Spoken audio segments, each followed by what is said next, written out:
Hello everybody, my name is Craig Bennett, and I figured that this is going to be a interesting video. It's YouTube had recommended me a video that was quite hilarious. That was Castle Season 8, Episode 8. So it's a clip of it, which I'm about to show.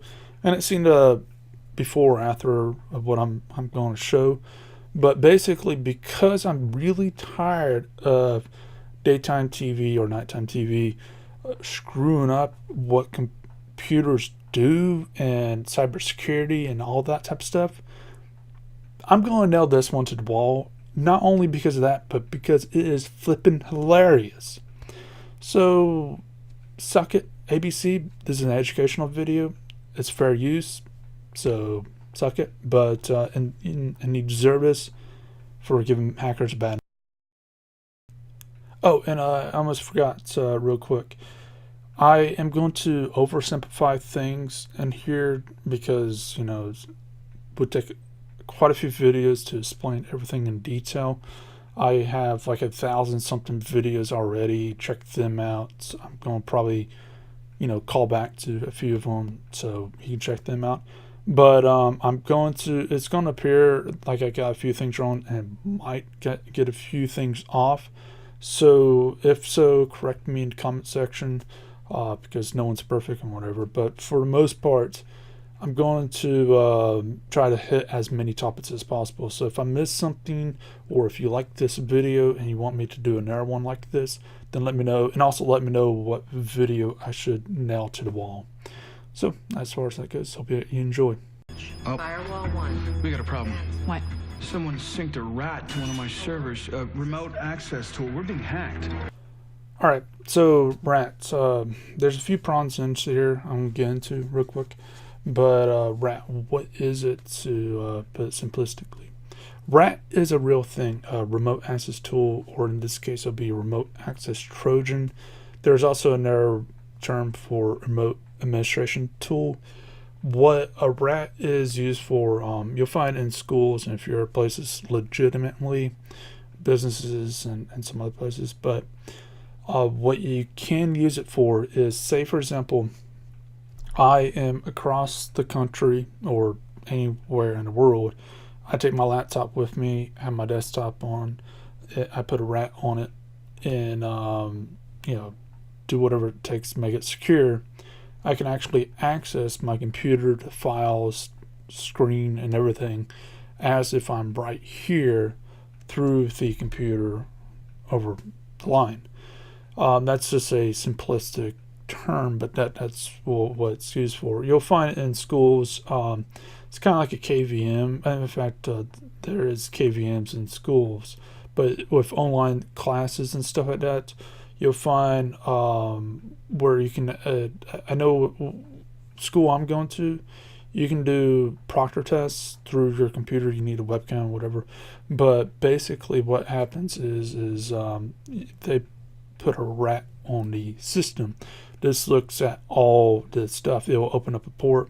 They'll look at all the stuff that you're doing, and that way they know that you're not cheating. There's just no way that you're cheating, and because they got access to webcam and stuff like that, so they can see you. You're not, I'm taking my laptop and looking up stuff there and put it here. So there is actual legitimate uses for it, and it is used in day-to-day life in some cases, probably not yours. But for hackers, it's a little bit different. What hackers use it for is a few things. I'm not going to get into the ZACs, but zombie computers and things of this nature. Real quick, what some hackers have found to be profitable for a while now is research development departments. Research development departments, they need, because things are getting so advanced, they don't have the money for the servers, or you need a mass amount of servers, the processing and whatever, for a short amount of time. So it's not reasonable that you would have servers just lying around the rest of the time. So they'll rent the processing. So what would end up happening is the hackers would have a front where it looks legitimate. The R&D, cancer research, material, textiles, whatever. They will fund the front. The front will then use the rats on, like, say, several thousand computers or more, and it will use the processing on those computers to do what the R&D wants. Now, that might not sound good, but they're using up your electricity, they're using up your processing, they are making money off of your equipment, and you're not seeing a dime. Plus, you are spending, because again, electricity, the wear and tear on your devices and stuff of this nature. And that's one scenario. There's other scenarios where you'll have DDoS. It'll become part of a DDoS. There's a few other things that goes along with it. So they could pin you for something. Pedophiles, they can use it if it's a child's computer. There's a lot of bad that can happen with it fairly quickly. So by me saying the R&D thing, it's not all cotton candy or whatever, but that's just one of the more recent things that's being done. That's nice. So and the firewall. So they said multiple firewall breaches or multiple. I can't remember if firewall is multiple and then breaches or not. But how do you put rats on a system? So legitimately, you can install it and put it on there and okay the firewall to allow it. Illegitimately, how it would happen normally is through like a phishing email or something like this, where a person will think the email is legitimate. They'll download the attachment and open it up, and in the background, maybe in the front ground, but in the background, it will download and install the rat, and it will open up a port to listen. It might ping out, say, "Hey, I'm on here, waiting for your command," and goes from there. That goes more in some other malware type of stuff, but just trying to keep things simple as possible. So that's one way. Another way is through stuff like pirating material. Sometimes, again, because R&D is very profitable, what they'll do is just put in a bunch of stuff. So you might be thinking that you are downloading the newest whatever, and yeah, you are, but attached with that is that, and that's what they're using it for. And if they want to use it for something else in the future, then they can. Now, notes that not all rats do the same things. Some do keyloggers, some do screen share, some do full access file control. Most do all, but it's pretty much one of those things that you don't want on your machine. I might make a video in the future on how to detect one on your computer. It's not really that hard. But with you downloading or with the rat being on the system already, that already bypass all firewalls. Firewalls are not going to protect it because firewall, it says, it doesn't recognize this program. Is it okay if it communicates out on these ports? You might say yeah, or it might be a crap firewall and it just allows it. Then you got antiviruses that should be scanning the thing to see, oh, these are known rats, and then there's a crap ton there. Oh, and another thing, I might save this for the next one. By Loxat? I don't know. But we've been so careful. How could they find us? They haven't found us yet. Just cracked the outer layer of our system. I'll start an intrusion inspection and find out who our rat is.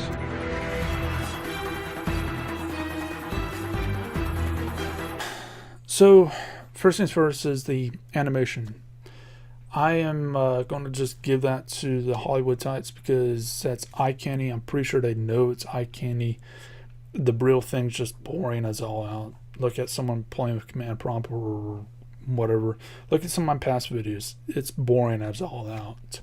It's not That's just better to look at. Now, as far as things goes, I mean, even in the video itself, the cubes just rotate. They don't do nothing. So that's the reason why I think Hollywood knows it's just eye candy. Now, as far as that goes, let's get into the firewall thing because this is a serious deal. You don't need multiple firewalls. Now, I'm going to explain like this. If the rat is on the machine and it's already communicated out, the firewall already trusts it. Again, having multiple firewall programs, it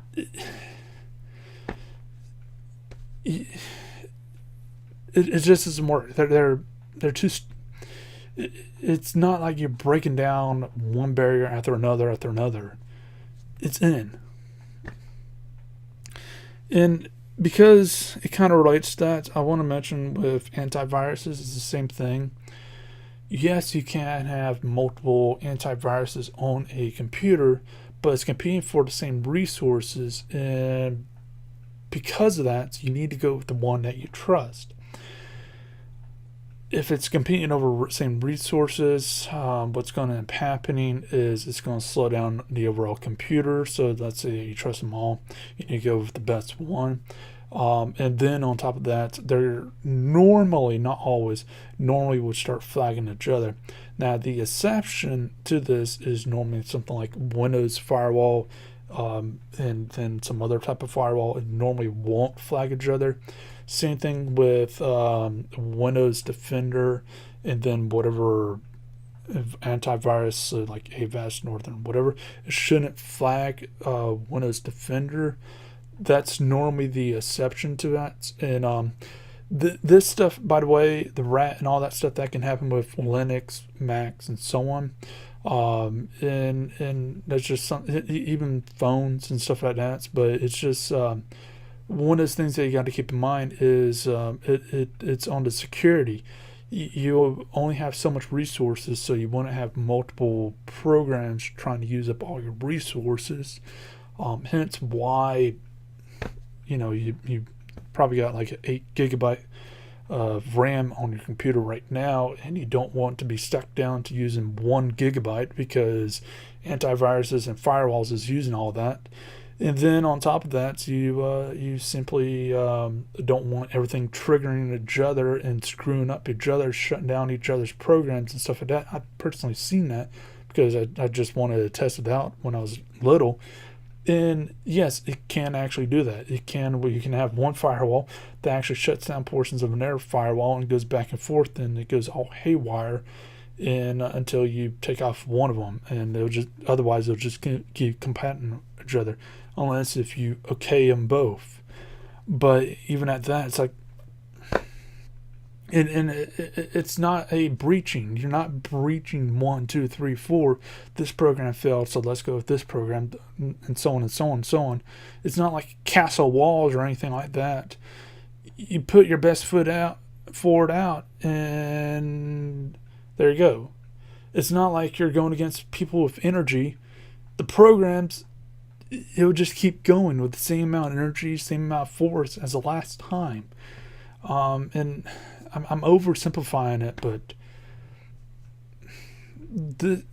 this is giving cybersecurity a bad name. And yes, I know I'm messing up portions of it, but I'm trying to keep it simple as possible because this is a long video. Uh-oh. What? They're on to us. Vikram's trying to track our IP address. Oh, can you stop it? No. But I can slow him down. Now, this part, it hurts my brain. Okay, let's try and measure through it. As far as that goes, let's pull up Paint.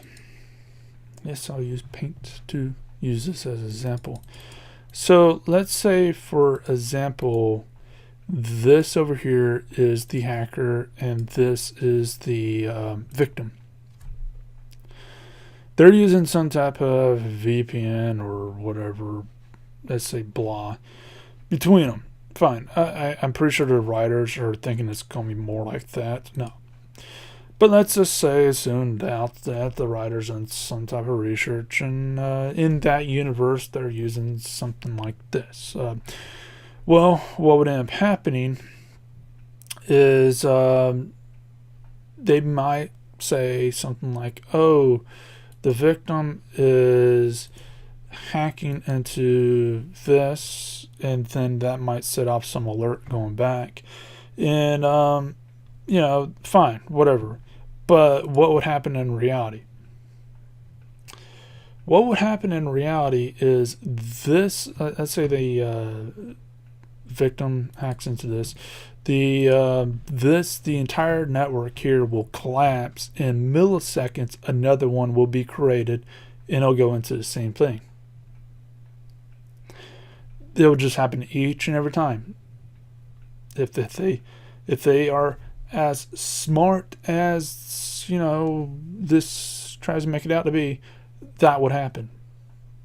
You will not catch them through that. In fact, that is so much of a serious problem. That's why it's nearly impossible to catch most hackers. It's so much of a problem that that's why you end up seeing like mass credit card fraud and stuff like that. So identity theft and stuff like that. So it's a serious thing. It's not a joke.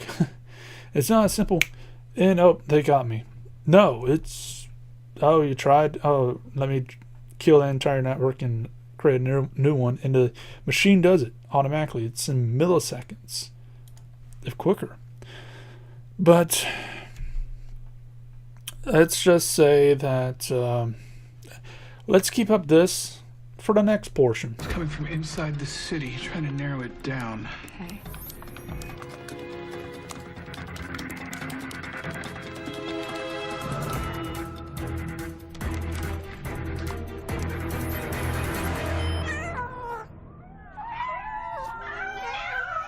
What the hell?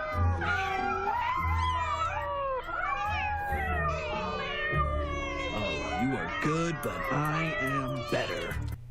Alright, this is where it really gets stupid. But, so that map that they showed, I'm just going to start with that. What would end up happening in reality is, let's say that the hacker and the victim is in New York. I'm thinking that's this scenario based on the map. Well, the first stop will be in Russia. Next one's Iran. Next one's Korea. The next one's, I don't know, Montana. I don't really care. Well, what would end up happening is, oh, it's narrowed down in this city. Well, no. They'll see, oh, this is coming from Montana or whatever. And it will take them days to go through here, because what would end up happening is the hackers, let's start with this little bit. The hackers, they would connect to, say, this first one, let's say Russia. This server, it will have a log between the hacker and it, and then from Russia to, I don't know, say Japan, Japan will have a log between Russia and it, and obviously the next one, by the way, and so on and so on. But Japan doesn't see the hacker's IP address, so in order for the victim to have to track back, they have to hack into this. Oh, they found out it's going through this. Oh, it's going through this, and so on and so on and so on. And it takes a lot of detective work. In fact, there is so much that they can get wrong in such a quick time that what ends up happening is it takes weeks to months, and in some cases they cannot find the actual where it originated from, unless if it repeatedly attacks. There is ways to figure it out while it happens through some there's old school machines to figure out, oh, it's on the other side of the world and whatever, to narrow it down by that method. But it's not going to be, oh, it's in this city. It's the fact is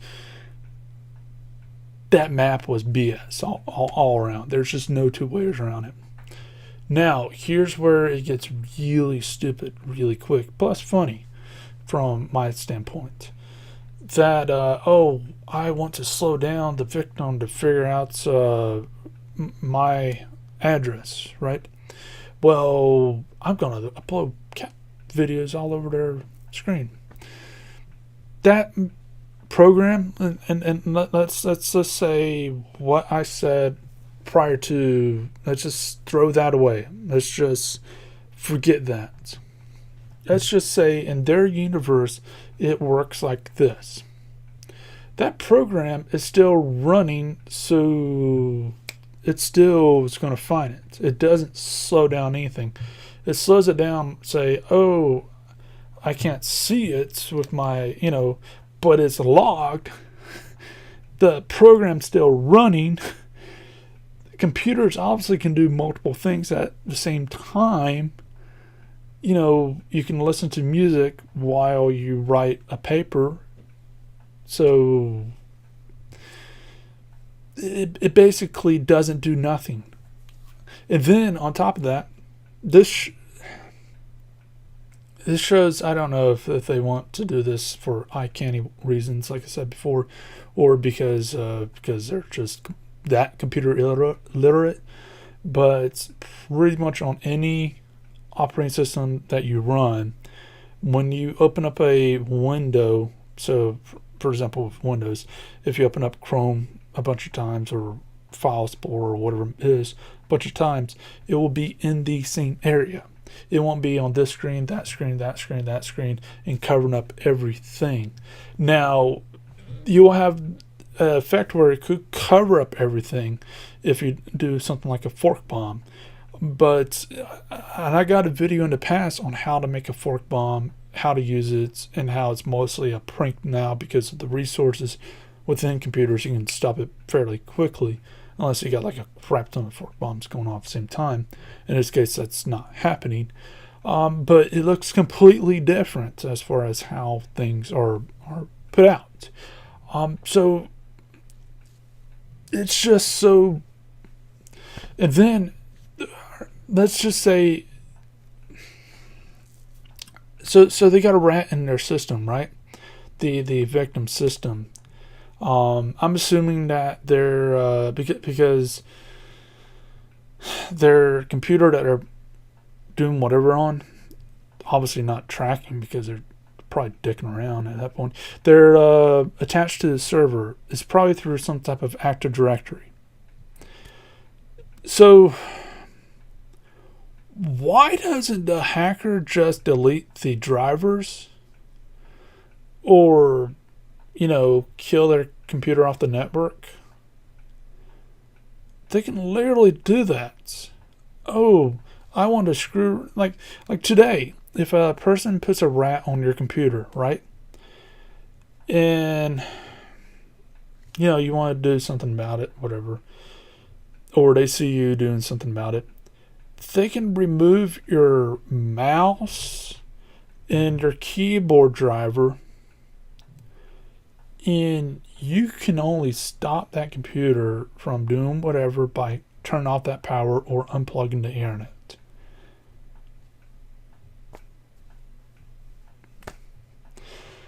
Seriously. It's just moronic. And it's not that hard. I mean, but like I said, there's like 400 other problems on top of that. That's just one of them that's just irked me quite a bit on this one. Cat videos? That doesn't seem like Locksat. Who would do that? We're about to find out. That barely slowed him down. I'm sorry, but he's going to find us in less than a minute. Should we abort? I wonder why. No, we've only got 2 of the blinky boxes left to go. Ooh, blinky boxes. Just hack. So, real quick, hacking's normally more of an automated process through a computer.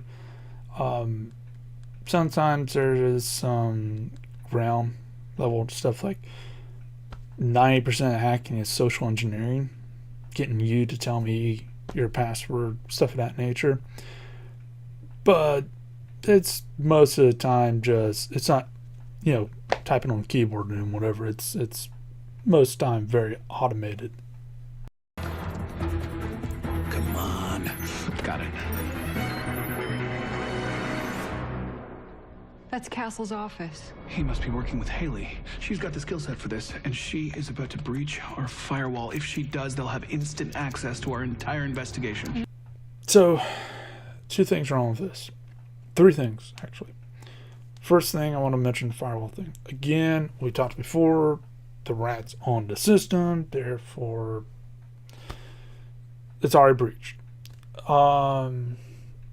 Second is someone, putting around your system, that doesn't automatically mean they're going to have everything. They have access to it, but it takes time. When you download something, it takes time. When you go to a web page, you are downloading that web page. It takes time. It might take milliseconds, if that, but it takes time.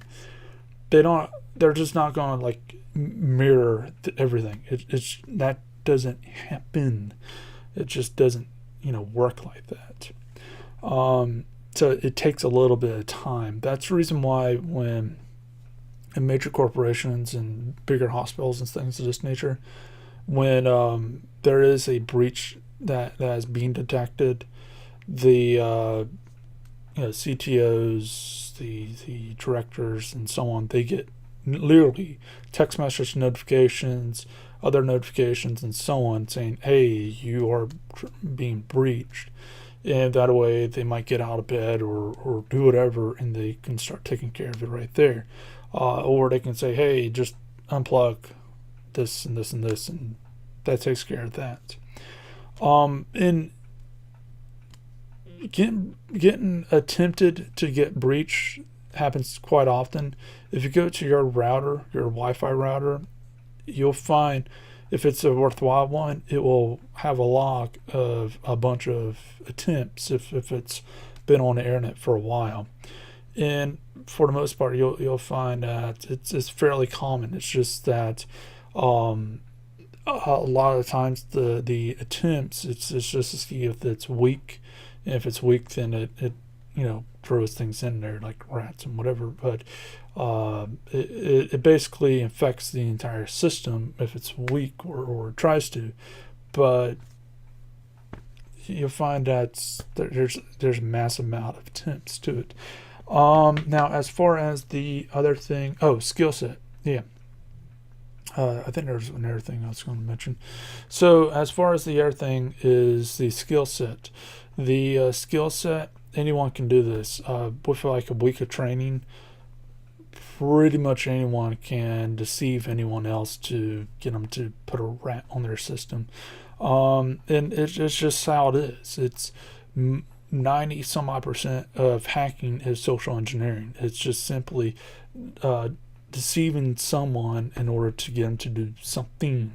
It's the delivery method. That's the major thing. In fact, you can make the best. It's like what I say about products. You can make the best product in the world. No one knows about it, then it might as well be no product.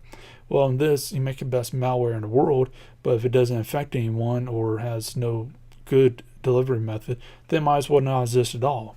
Well, that's the fact, is it needs a delivery method. And it's not so much, oh, this is a really good rat. It's really more of, oh, she really messed us over. She really deceived us, or whoever. And that's just that. It's pretty straightforward on that. No, that's going to put a target on Castle's back. We have to stop him. I can do it, but I need time. Let me see if I can buy you some. It's Becca calling. That's Becca. She's called. What do I do? Answer it. Let's see how much she knows. Hey. Hey, babe. Change your mind about tonight? Tonight's still not going to work. But what about right now? Feel like steaming up your office? My office? That sounds great. I'm, sort of in the middle of something right now. Really? That's too bad, because I'm right downstairs. Downstairs? Yeah. I can be up in 10 seconds. 10 seconds is... Not long at all. Hang on 1 second. We gotta shut it down. She's gonna walk in the front door. No. She's lying. Her phone is pinging from Queens. So this one I kind of have to halfway give him credit for. It's the phone pinging. Basically, if you go on any Android device, any iPhone or whatever, you have a way to track your own phones, and you can make it ring and do a few other things.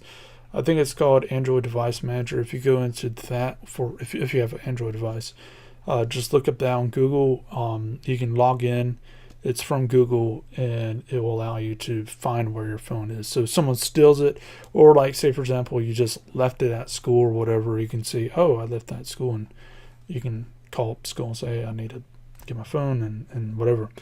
But as far as that goes, they'll need access to the username, password, and whatever. Same thing with Apple's stuff. It's a little bit more famous on that end. But if she was able to get it, I didn't obviously see the login. Obviously didn't show it. But and that's obviously not Google Maps or anything like that. But she might have been using some other program like Prey or Cerberus or 3,000 other programs, or what it may be, but that will mean that the hacker, or maybe the guy, would have physical access to her device, and that would mean that he'll have to put a crap on there, hide it, which is not that hard. You have to, you can actually go into Cerberus and do that. It's fairly simple.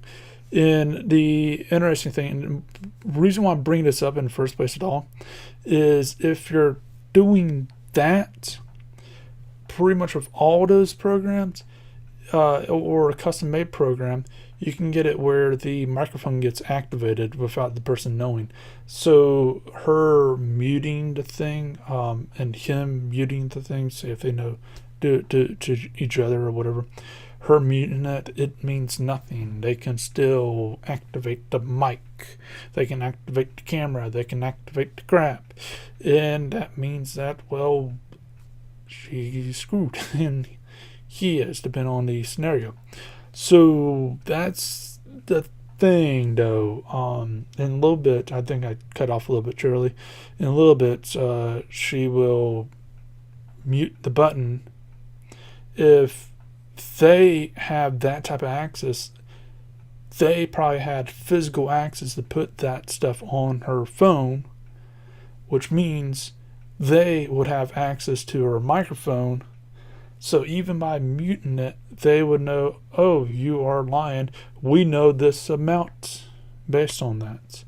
Oh, even though you ended the call, we can still listen to the crap. It goes down that path. I highly suggest people to check it out. It is paid programs. Most of them are paid programs, but Cerberus is the best one I personally know of right now.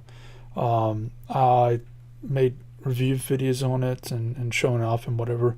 It is worthwhile to look at, but it shows you the power that you have in your hand.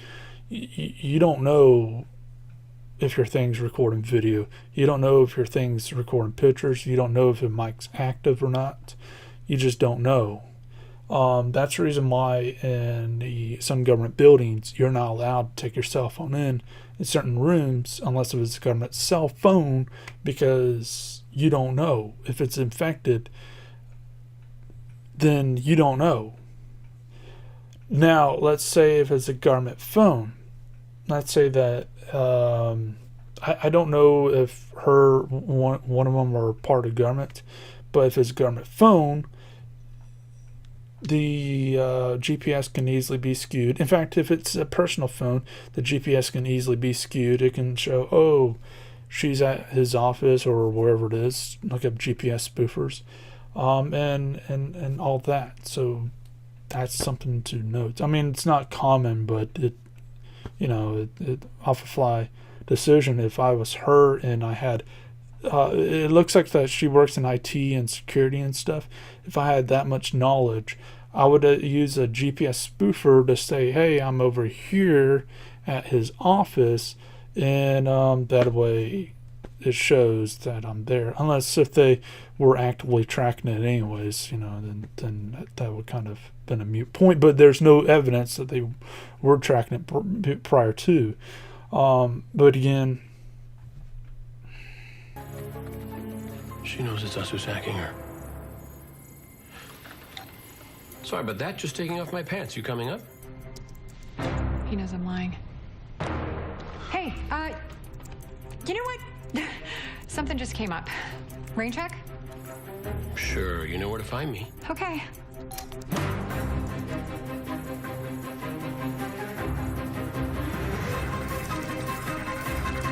She's almost in. I could launch a cyber nuke, but it'll completely fry his system. He's got a backup system at home. Is that a go for launch? Yes.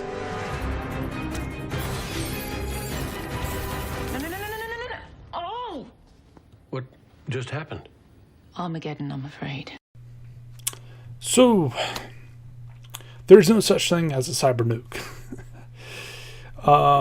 Here's the thing: is if they, Team One, being that guy and girl, the black girl, the hacker, the weird guy from Firefly, the captain, and Team Two being them, the victim.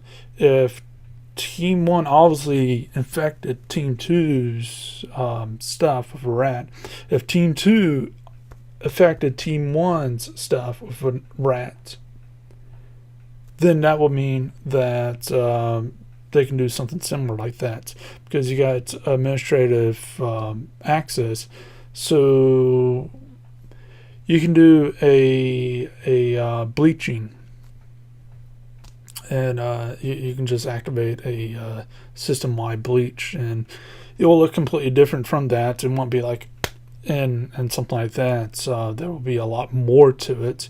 You can format the entire hard drive. But if they have, again, we run to the same freaking problem like before. Oh, you got access to screw with their system? Shut off their drivers. Shut off their drivers for the keyboard, from their mouse, from their monitor. Shut off the drivers. See what they know, and then wipe it. Put a program on there that wipes it. Simple like that. And I want to mention this real quick. I just noticed that again, with Team 1 being the Firefly guy, they had the same topology as Team 2. How? Explain that one. So just adding on to that. So, for those of you who don't know what a topology is, it's basically a map of a network. But, I mean, that was a crap topology, but still, how did they got they shouldn't know how did they got the same topology? That would bring up more questions than not. It might be answered within the show, but based on this, I doubt it. But again, I missed a few things. I couldn't get as deep as I really need to into some of this stuff. I can go hours into it, but I just try to cover the basic level so the average person can look at this and say, yeah, they really messed up on this, and maybe the writers can say, hey, we kind of need to actually start taking this serious because people are getting ticked off.